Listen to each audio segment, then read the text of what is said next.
দেখবে এই সরকার যেভাবে চরের জমি, জঙ্গলের জমি, চা বাগানের জমি, ওয়েস্ট ল্যান্ড, পাট্টা দেওয়া জমি সেগুলোকে লুট করছে, জমি হাঙরের দল।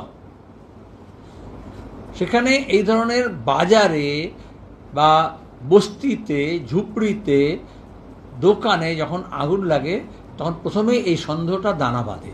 কারণ অতীতে আমরা এটা দেখেছি, এই সরকারের আমলে তারা মোটামুটি এই পুরসভা, পঞ্চায়েত তারা কবরস্থান ছাড়ছে না, ওয়াকফের জমি ছাড়ছে না, যেখানে একটু ফাঁকা জমি দেখছে পুকুর ছাড়ছে না।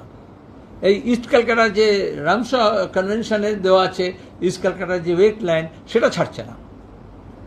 সুতরাং এখন জমির সংখ্যাও কমছে, চাহিদাও বাড়ছে, আর কিছু যাদের টাকার কুমির তারা এই টাকাকে জমিতে কনভার্ট করতে চাইছে এবং তৃণমূল কন্ডুইট হয়েছে। দিল্লিতেও তাই হচ্ছে, অন্যান্য বড় শহরগুলোতে, হায়দ্রাবাদেও তাই হয়েছে, আহমেদাবাদেও তাই হয়েছে। এখন আইন করে স্লাম ক্লিয়ারেন্স না করে আগুন লাগিয়ে তাদেরকে তারপর পুলিশকে দিয়ে সরিয়ে দেওয়া হয়। আজকে এই বাজারেও তাই ঘটেছে।